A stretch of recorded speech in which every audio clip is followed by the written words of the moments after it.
following is a production of DallasCowboys.com and the Dallas Cowboys Football Club. How about them Cowboys? Yeah, go Cowboys! This is Mick Shots, streaming live on DallasCowboys.com and the official Dallas Cowboys app. Now, here are Bill Jones, Everson Walls, and Mickey Spagnola. And it's time for a Tuesday edition of Mick Shots inside the SWBC podcast studio here at the beautiful Star in Frisco. Bill Jones, Mickey Spagnola, and sitting in for the vacationing Everson Walls, Savannah Humoler. I got good-looking people in the room. I'm in the wrong room. How you doing? Hi, how are you? All right, Everson. Everson Savannah. made Savannah. the grand entrance. So he's late just to get food. I was talking with Nate, man. He said, hey, it's 12 o'clock. Oh, damn. So here I am. He just tried calling me, too. So technically, is Everson late? I think so. I am. A little bit. Would Parcells think you're late? Oh, yes. Parcells I just wants heard 5 minutes early. He says, be on time. What's If on you're time? on time, you're late. Uh-huh. That's the deal. That's if you're right. on time, you're late. That's right. That was Joe Avazano's philosophy, too. And Eddie Robinson, by the way. 10 minutes early. Legendary otherwise. Eddie Robinson. All right, so here we are. And Savannah, welcome to Mick Shots. Thank Y'all you. replaced me Excited. so fast. Uh, Y'all yeah, replaced me so fast. At least Savannah wasn't sitting in your seat. That's great. Thank you, Exactly. Savannah. I steered clear. I'm over I here. appreciate it. And you can find Savannah on social media too, right? You can. Sports savvy with the underscore after it. All right, Pretty sports good. savvy. There you go. Finally, You can we look got me some up. sports savviness in the room for Mick Shots. Yes, because we're so far behind on all that stuff. That's right. That's right. Okay, we saw some football last night, and we got. Is that what it was? Oh, you guys were so bored. Well, I wasn't. Y'all I was never on, text each other during Monday No, night. actually, I was on the elliptical, and I was not watching, and I get it was a group text, and we need to add sports savvy to Yes. the group text now. Please do. Yeah, please. You don't want And that. what was the comment, Mickey? I said these have to be the worst two games I've watched simultaneously in my life. And when I got off the elliptical, I said, and Everson, this comes from a man who's watched a whole lot of Missouri. bad football, Mizzou football. Not Mizzou football, NFL football. It was awful. Did you watch them? I did watch both some of them. I was bored. Yeah, I was bored. Have you ever seen more fumbles, interceptions, Yes, bad passes? teams that go against the Cowboys this year, is where I see fumbles. But both and games, bad passes. At one time, it was like one was 11-10, and the other one was 13-10, 13-9. I think the main thing was it was very methodical. It was both games extremely methodical. You didn't see any really big plays offensively. Defensively, you did. But offensively, you didn't. I mean, the drives, the drives that you need. Okay, we're into the half, we're into the game. You know, they're throwing like 5 yards at a time. It was like watching Witten all over again when he used to be here and went down by 2 touchdowns. It was like, hey, let's go through a 3-yarder to Jason Witten. That's the kind of stuff. Well, that was the only thing they can complete. And thus, last night's situation as well. Holy That's all they could moly. complete. Isn't it nice when you get to watch the Cowboys and everything goes right? Defense is exciting. I just think people, creating stuff. people need to watch that stuff and understand when they get pissed at the Cowboys. Look at what's going. Neither one of those teams are I don't know, all four of them offensive line problems. They couldn't block. Deshaun Watson's he's missing passes by 10 yards. Yeah. I mean, they weren't just incomplete. They were inoperable. And the commentators were doing their best Yes. to try and make the game watchable. Oh, look at this defense. Oh, he barely missed that pass. Oh, the defense played well. That's why he did that. Nope. Just I mean, the first play of I forgot which game was first. It was Pittsburgh, No, Carolina. was Carolina. yes. Carolina and New Orleans. in New Orleans, and then the other game. Which was that? With the one the first That pass was Cleveland versus Pittsburgh. Pittsburgh. well, Derek Carr apologized to you. He said I should play better. I'm gonna play better. So that was his apology to And you. Deshaun Watson said the same thing after the well, game. okay. Golly. You'll be- You know, when I started watching, it was when the Steelers defense looked like the Cowboys defense. And Highsmith had the strip sack, and T.J. Watt picked up the football. Cool. And so it was really exciting when I started watching the game.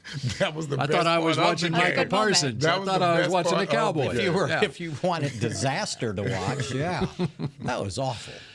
Okay. All right. Well, we're talking But we about... get 2 more next week, too, because ABC doesn't have anything new on television, so they picked up a football game. Simultaneous. So Great. the writers So you're not a fan of multiple Monday night games? No, it's fine.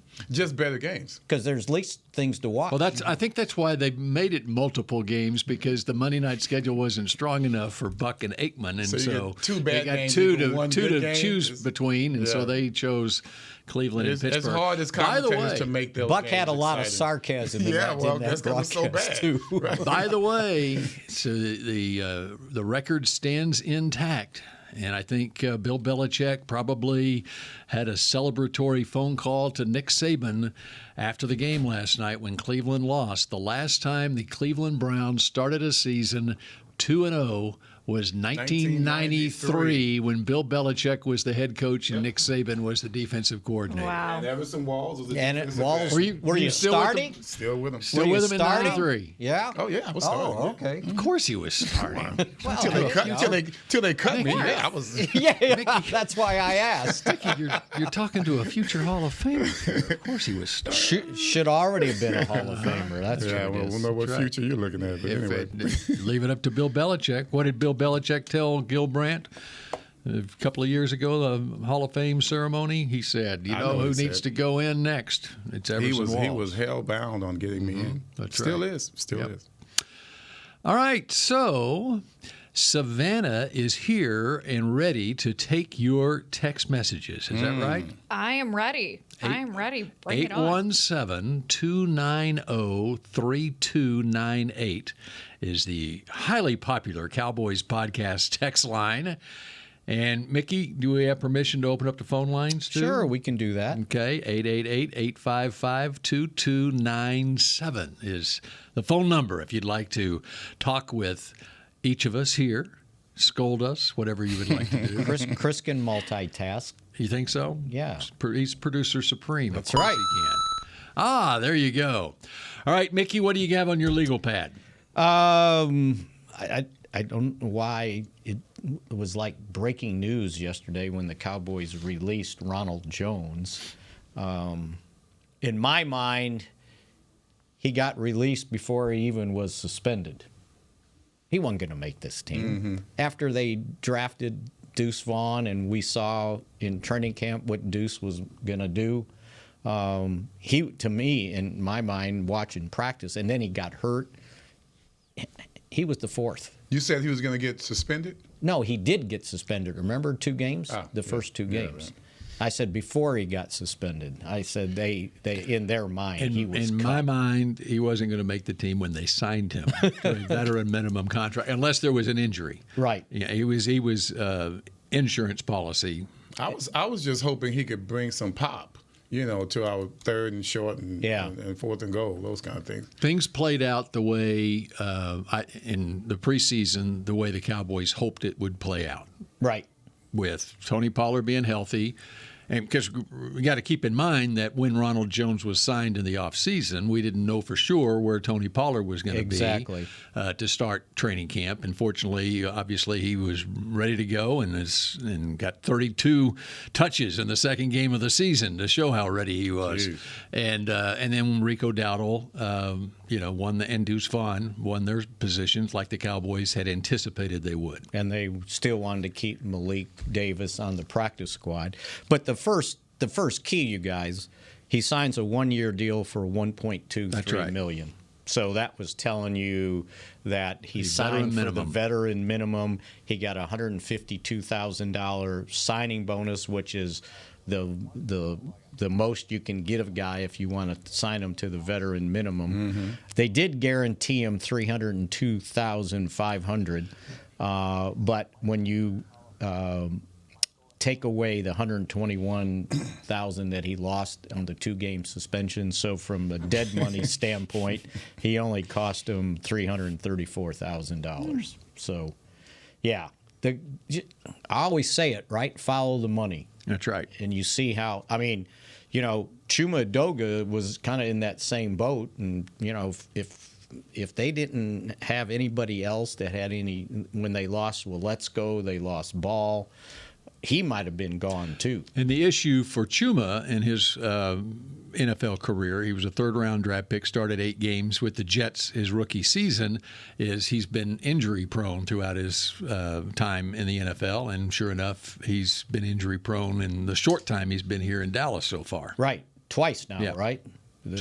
Initially in training camp when he missed a bunch of practice, and now with the elbow, which I guess brings us to the injuries. If you're listening to Mike McCarthy yesterday, Jerry Jones this morning, it sounded like Zach Martin's probably not going to practice tomorrow, but he's going to play, right? He didn't practice all training camp. And He came in for victory formation. right, he did. Yes. Right, exactly. So ankle, and he even said after the game, it was like, yeah, I'll be back. You could see where he kind of re-injured it. He was limping badly. Everybody's looking back on the ground. That's where he was doing one of those goal line plays. And thank God he got up. Right. Yeah. So anyway, and I think Chuma maybe later in the week. I want to know about Tyler Smith. Tyler Smith is getting close, so I think Last week he was getting close. He may have a chance. Okay. Let's put it that way. He didn't have a chance last week. I think that was just gamesmanship going on. Brandon Cooks, I think, has a chance. He had a chance at the end there, but they decided not to. And they got – you know what happened? If you think about this, you guys, it almost turned into – you know how they talk about relief pitchers coming in low leverage situations? Well, they got to see some young offensive linemen, T.J. Bass and Awesome Richards, in low leverage situations because the games were kind of in hand by time they played, and got a chance to see if what we saw from Jalen Tolbert in training camp was for real. And it was. He came in, had, 3 catches? Mm-hmm. I had to go back and look. I said, I wonder when's the last time he caught a pass. Well, it was November 20th against Minnesota. And he only had 1 or 2 catches last year. And that was a blowout win. So they got him out there, got him some snaps. So kind of the best of both worlds. You don't have any like season-ending injuries, but you got young guys some snaps. That's what happens when you get up 30-10 on a team and 40-0 on a team. Right. Yeah. Yep. No, absolutely. All right. Hey, we've got Mick in Austin next up here on Mick Shots. Mick in Austin on Mick Shots. Sounds right to me. Hey, no, Nick, not Nick. Oh, Nick. Yeah. I'm the first caller of the year, and I'm the first caller of the day. All right. What you got? But, I was calling in because I had a couple. First of all, I got a question for Everson.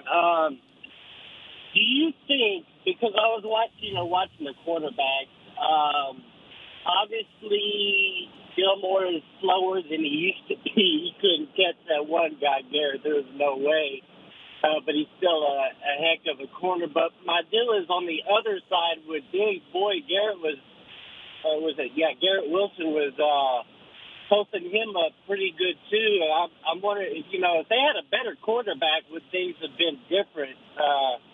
Number one, and on that interception, if you watch it looks like Diggs just happened to be lucky to be just right there, and the ball just came right to him. You don't sound like much of a Diggs fan. Oh no, I love Diggs. I mean, he's great. It's just he has those days. They used to say the same thing about me, Nick. The ball used to just find Everson. And there's no perfect quarterback. There's never going to be that. I believe next to quarterback, that's the hardest position to play. That I agree with you on. And let me say this, Nick. Let me say this. Yeah. I was just talking with Nate Newton in the lunchroom there, and we were talking about, we like to nitpick. as former players. Oh, for sure. We never just say, okay, this is great, we're a perfect team. We like to look at the things because we were diagnosed in that manner. We like to look at games and see where we made our mistakes, not where we did well. We always nitpick and look at our mistakes. And yeah, there were a couple of times where Diggs was a little bit hungry on the tip pass that DeMarcus Lawrence, I believe, made on Zach Wilson. Yeah, he was beat on that play. And the confounding thing about that was he had inside help. So there was no reason for him to take the inside move. He should have kept his outside leverage on that play. And yes, you're right. If that would have not been tipped, it would have been an easy touchdown on Diggs. But when you look at any defensive back in any game, Nick, that's just the way it is. Defensive backs play 40 to 50 plays a game. You're going to cover a wide receiver up and down the field all day long. There are going to be those moments. That's why this is a team game, Nick, so that when I mess up, my teammates may cover for me. And that's what happened with Diggs in the game. Also, he mentioned if there was a better quarterback out there.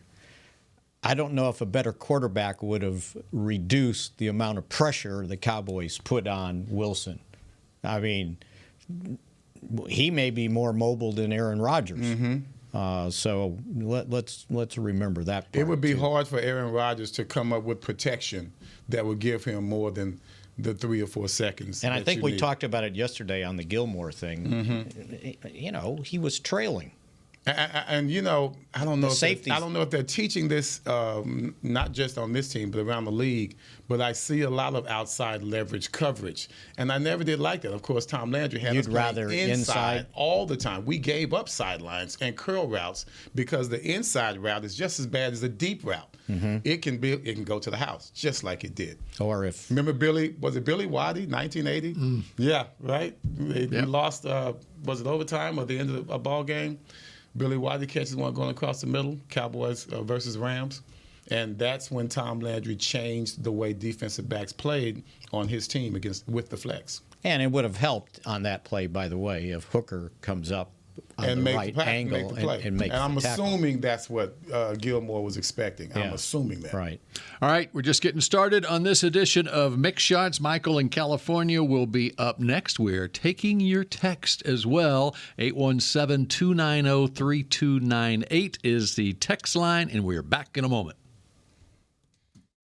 I'm Dak Prescott, quarterback of the Dallas Cowboys. And they snap it to Prescott, who looks right. It's not there. He escapes left. He'll run for a first down. Just like football, when it comes to crypto, it's important to have a team you can trust. With blockchain.com, I know I'm in good hands. Since 2011, they've been trusted by millions around the world to buy, sell, and trade cryptocurrency. Prescott's going to run this himself. Run it up the middle, and he scores. Whether you're new to crypto or an active trader, they've got you covered. What are you waiting for? Get started at blockchain.com.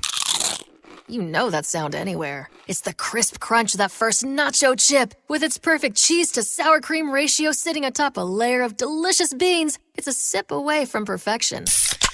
That's what we're looking for. Add a delicious, refreshing Pepsi and we've achieved absolute nacho nirvana. Because while you can pile those nachos high with every spicy, cheesy, savory topping, there's no topping a cool Pepsi finish. Nachos, better with Pepsi. That's what I like. The Medal of Honor is our country's highest military award for valor in combat. More than 40 million individuals have served in the armed forces since the Civil War. Fewer than 4,000 have received the Medal of Honor. The National Medal of Honor Museum will be a place to preserve these legacies and inspire America. It's being built right next door to the Dallas Cowboys in Texas. Help us honor our country's greatest heroes. Learn more and get involved at mohmuseum.org. Cowboys football and Miller Lite. What a pairing. Can cracks at kickoff. Tailgates going way past postgame. Sunday night overtimes followed by Monday morning swagger. Brisket in the smoker. Miller Lite in the cooler. America's team playing America's greatest sport. Miller Lite, the only beer of the Dallas Cowboys. Dallas Cowboys football tastes like Miller time. Celebrate responsibly. 2023 Miller Brewing Company, Fort Worth, Texas. Back to Mick Shots. Waterproofing, the official roofer of the Dallas Cowboys. All right, Savannah That was Humoller. good, Savannah. Way Wow, to go. we have upgraded at that position. Oh, okay. Oh, come on, Oh, guys. you sound much better than the previous person. Wow. Well, at least one person here likes me on this show. Who, you? Oh, that's two then. Savannah, we need to hear about Savannah, okay? Yes. Where are you from? I was born in Denver, but grew Okay. up in San Diego, California. Okay. All right. But I've been in Dallas for a few years now. Went to Okay. school at the University of North Texas. All right. Yes. All right. Man, my great entire broadcast. family went to UNT. Oh, my God. My two sisters, my niece, my son. Oh, my goodness. Just so many people went to Go UNT. Mean Green. Yeah, Mean Green got a win. over Here's the best weekend. part of where she lived, right? Skiing and surfer. There you go. How about that? Best of both worlds, honestly. That's sports savvy right there. There you go. Yeah. All right, sports savvy. We have a text, right? We have a text. Mike from Boston would like to know if you guys are concerned with Michael Gallup. He feels it's been a long time since Gallup has really done anything. Mike McCarthy answered that question, and he sounded like they need to make a point in this next game of getting him the ball, not just calling plays and saying, okay, we're reading this or reading that. They need to get him involved. And he was kind of pointing out it wasn't his fault. It was just kind of how things played out.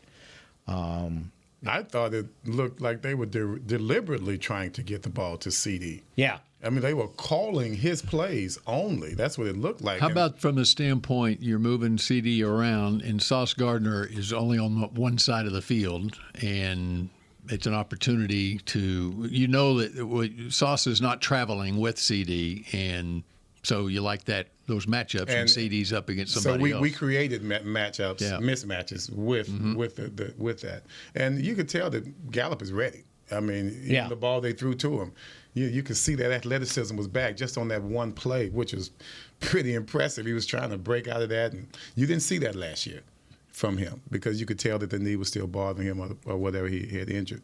So, yeah, I'm hoping that they do come back to him this game or just the rest of the year. And that was a concern of mine. I'd have to go back and look because Gardner didn't travel. And when CD was in the slot, who was on Gardner's side? Was it Gallup? And they took the matchup they liked most. And then on the other side, they were working the DJ Reed, right? It was very good, though. Yeah. Still pretty good.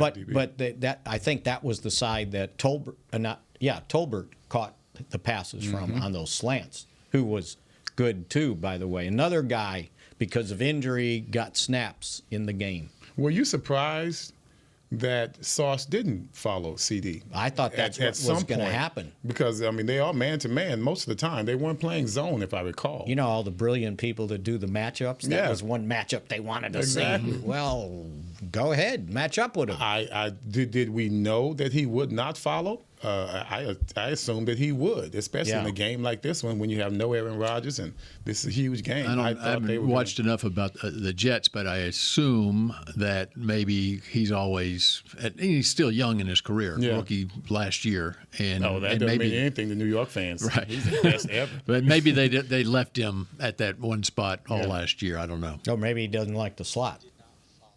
Hey, when you're a baller, you're a baller. You go in the slot and where cover. the man is. If they move him, you go with him. We've had those moments, especially on third downs with the Cowboys. We didn't really travel much in zone. In man, of course, we did. But, yeah, you got to. And he didn't travel with Stephon Diggs the week before on Monday night. All right, Michael in California. You're next up here on Mix Shots. Hello, Michael.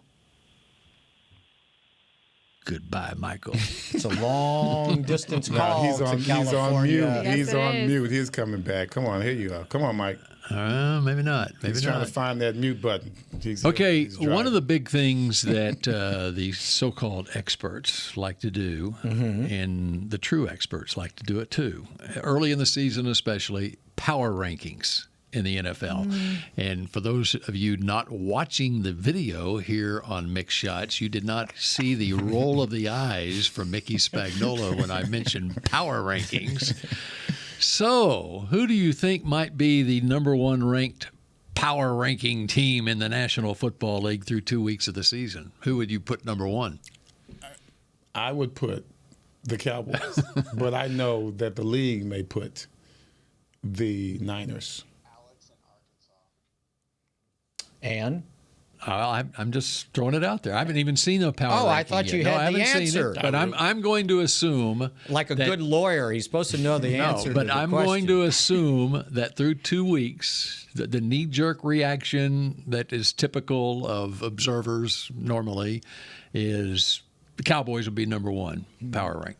I still think they would do San Francisco. I do too. And I haven't seen anything.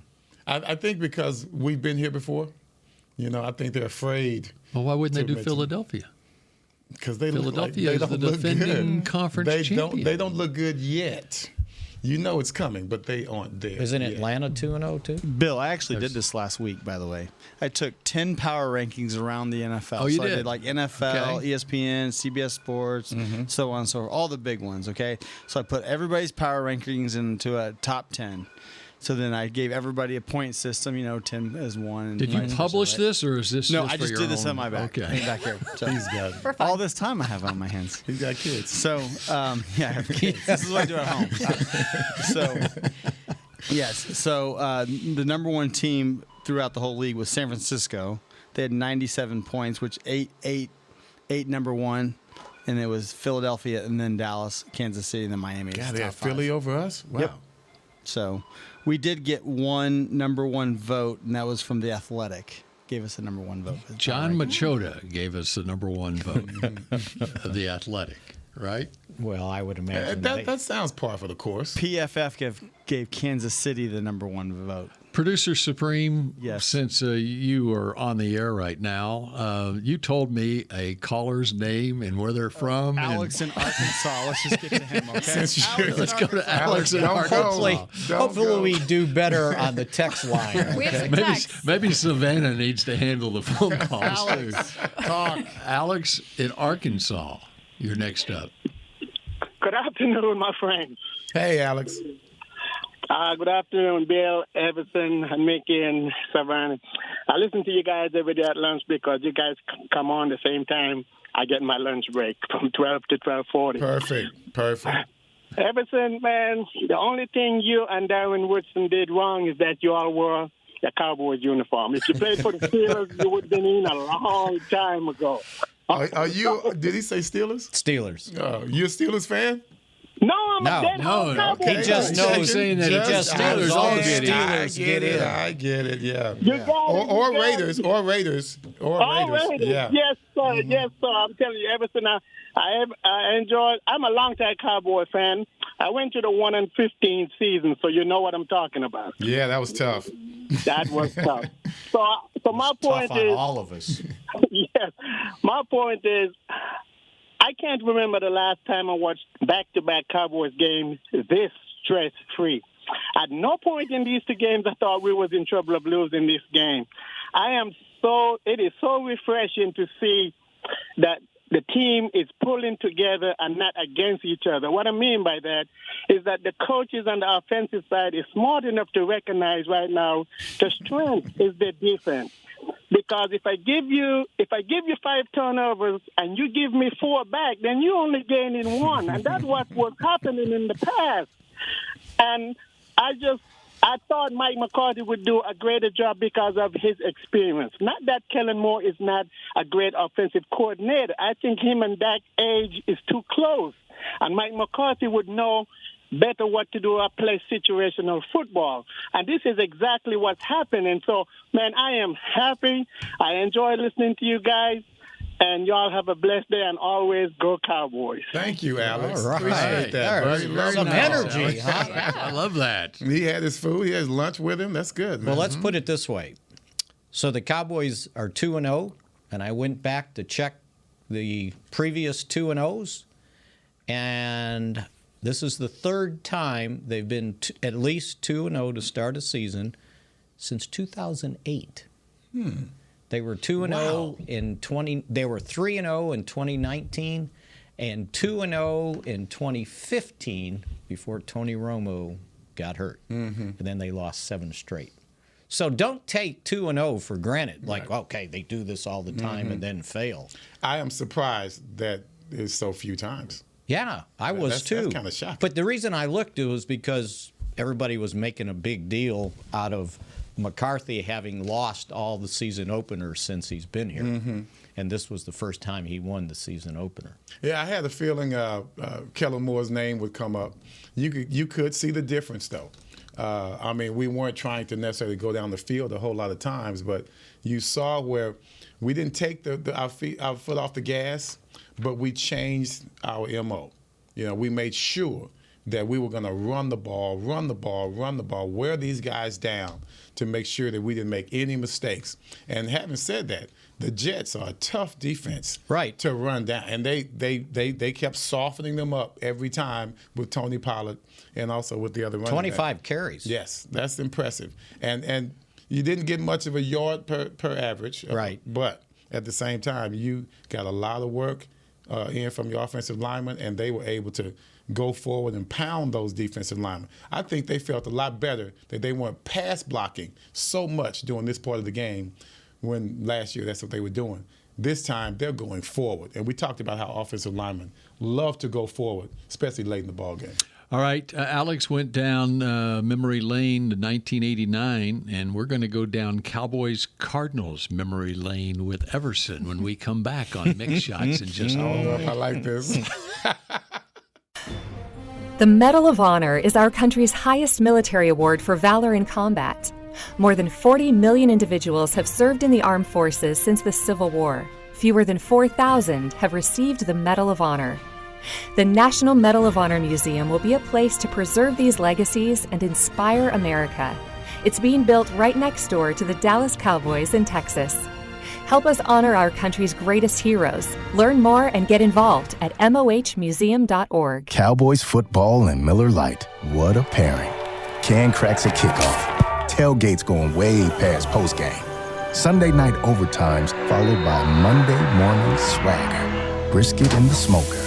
Miller Lite in the cooler. America's team playing America's greatest sport. Miller Lite, the only beer of the Dallas Cowboys. Dallas Cowboys football tastes like Miller time. Celebrate responsibly. 2023 Miller Brewing Company, Fort Worth, Texas.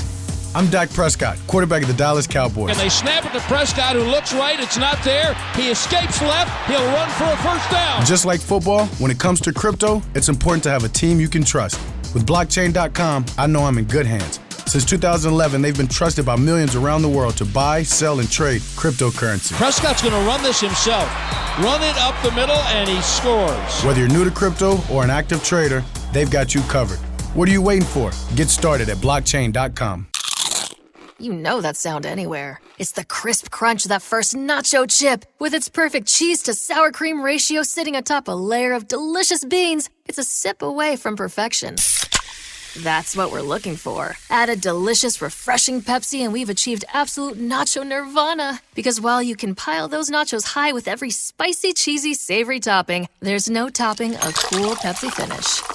Nachos, better with Pepsi. That's what I like. Back to Mick Shots. Dallas Cowboys Game Time, powered by Lenovo, the official gaming platform and community of the Dallas Cowboys.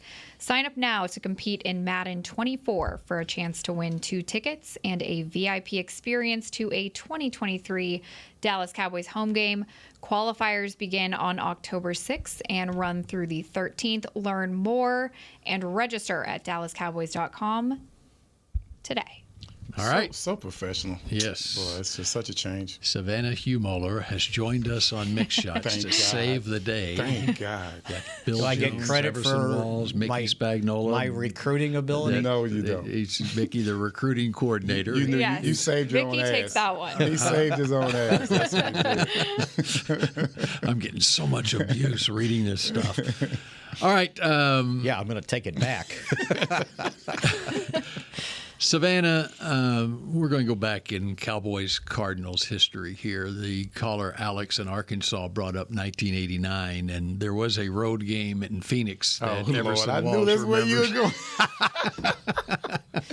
Have we nothing else to talk about? It just occurred to me when he brought up 1989. This is not helping me with Ring of Honor or Hall of Fame. Yeah, right. It was not a good season, but the story after the game, it was Cowboys actually took the lead late, and then the Cardinals won the game on a touchdown pass to Ernie Jones.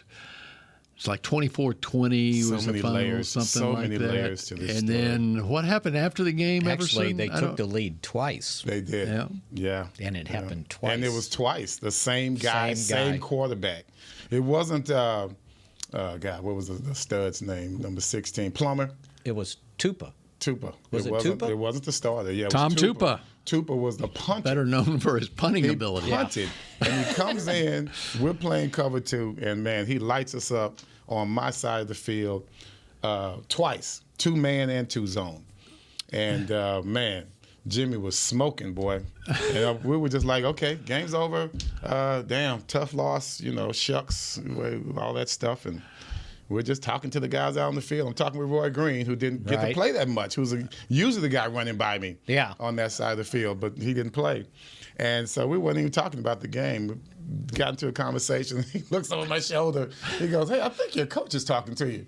Because Jimmy was being led off, with the marshals or whatever. And I turned around, like, what's going on? Get your ass out. Okay. What's happening here, man?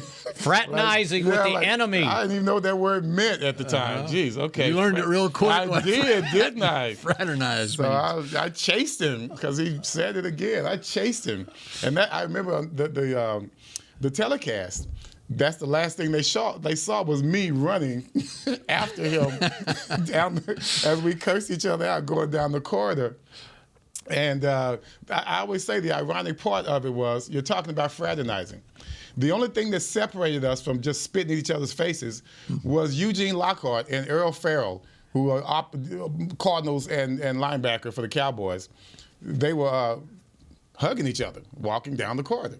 And that's the only thing that separated Jimmy and I. So I thought that was a bit ironic. We're talking about fraternizing. The only thing that stopped us from fussing about it was 2 guys hugging each other from opposite teams. Well, the other part of the story was the guy that was supposed to be helping out, and I don't mean to throw him under the bus, but he knows. Vince Albrecht was the safety He's deep, apologized many times. and he was supposed to come over and help out, and he was late getting there both times. Both times. Right? And the weird thing of the game, as I remember, was that Troy had his best day as a rookie. He threw for 300 and some yards, and I think at least one, if not 2, were to Dixon. Mm-hmm. I forgot his first number name. 86. Yep. James Dixon. James Dixon, and he Good burned guy. him after they took the lead on the first one. He was a speedster. Past you, and he threw one and got almost knocked out of the game to Dixon again, and they took the lead the second time. And the story on Dixon, I'll never forget this. The next year, he had suspect hands, okay, but he was a speedster. He could run. So the next year they started working him at running back, at tailback, right? And so I remember we asked Jimmy about Dixon going to tailback, and he said sometimes it's safer to hand him the ball than throw it to him. Yeah, to extend our fiasco with me and Jimmy, because he's still hot. I mean, that night, and then going to the next day, he has a radio show. And, at the time, everybody had radio shows. And so he's going on. We were at Tony Roma's. Tony Roma's. Yeah, and they used to feed us all the time. So all the guys were there. And Michael Downs had gotten cut the year before. He decides to join us anyway because, we were still buddies. And all of us were there. And he goes, hey, man, Jimmy just got through killing you on the radio. And I was like, oh, really? Because I thought, we were done with it. And what they didn't realize was, they knew it, but I had a radio show as well. And it aired right after Jimmy's show. And so, it was dicey. And, of course, I'm with Randy Galloway. the best radio partner you can ever have. Randy was so cool. He's like, all right, Everson, let's go get into it. He knew I was going to come out blasting, so I came out with both barrels, man, smoking. But, it wasn't good for either one of us. And whether I said anything or not on the radio, I don't think it would have mattered. He was going to replace me anyway. Right. But that was the final straw. Yeah, right? that was it. But if you look up the word fraternize in the dictionary, you will see a picture of Everson Walls. And Roy Green. With Jimmy in the background. So that loss ended up being. Did they play him twice that year? No, just once. I think, and what really hurt, not just. No, you did. You played them twice that year. That was the second time. Got beat 24-20, but it was the game following the only win of the season. That's the point. That's the point. And he's like, I know he was upset because, we had a little thing. We could have had a little run going. And that's what everybody was looking forward to. Yeah, because there was no first-round draft pick to play for because they'd already used that draft pick. And we were 0-8 before that game. Yeah. We were 0-8 before that game. And that was against the Redskins, the Redskins at the time. Right. And that's when we were in the locker room and he goes, he was just yelling like, Jimmy, we're 0-8. I said, we're 1-8. What are you expecting to happen here? And boy, that's all he hung on to. Go on. That's all go he on hung a on roll to. out. Yeah, he think we're gonna 8-8 to the playoffs. Like, bro, we couldn't even make 8-8 at the time. Well, you know what though? The next two games, you got beat 24-20. Then and I was not on the field. Miami, 17-14. Was not on the field. Close again. And then there was seemingly some momentum, and it was Thanksgiving, and Philadelphia came in 27-0. Yeah. Is that the Bounty Bowl? Yes. Yeah. Yes, it was. Jimmy has been throwing me under the bus ever since. So ever since. If the trade deadline had not passed, Everson, you would have gotten traded probably. Right? Cut. I'm surprised I didn't just got cut something me. for him. He's going to get something for you, right? He didn't get much. Got an ass whooping the next year a couple of times. That's what he got. And so the rest of the story is Everson goes on to the New York Giants, and they win the Super Bowl. And, But, when you look at it all, hey, life is life. And then the Cowboys wound up going and winning 3 out of 4 Super Bowls. See what I'm saying? So, everybody's cool. Everybody's cool. It all worked out. There's no ill feelings here. Yes, it is. Let's stop right there, William.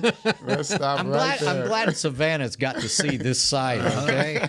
Yeah. And I think she has a text message, too. That's right. I do. Arthur from Spring, Texas would like to know that is it possible that Mike McCarthy is being a good poker player with being conservative with the run game?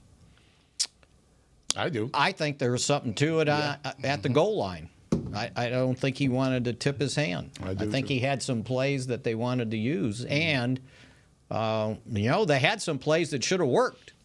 Right? You mentioned Hendershot. Yep. And you missed. Dak missed him in the end zone. Missed Ferguson. Yeah. And there was the play with Rico Dowdle where he tried to jump cut. Yeah, jump cut. You don't jump cut from the 1 yard line. You jump back 2 yards if you. So do. when you think about it, those were at least 2 more opportunities where we should have come away with touchdowns. Yeah, and they weren't fancy plays either.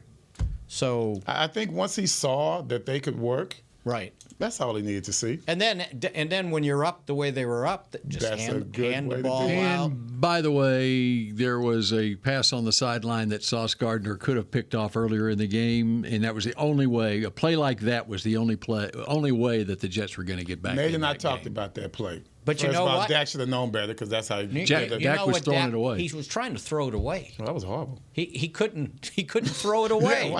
He needed to throw one of the Deshaun Watson passes. Exactly. But at that time, I still thought, and I told Nate this, I still thought we could have won the game anyway, even if he would have returned that for a pick six. Right. Yeah. But that was close. Yeah. Absolutely. All right.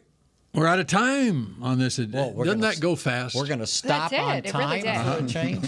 We might have text messages all piled up over there. We probably have it from weeks before. It's the first time that we just had no one looking. None of us knew how to do it. There might be a few in there. Let's get somebody younger in here who knows how to do so it. funny.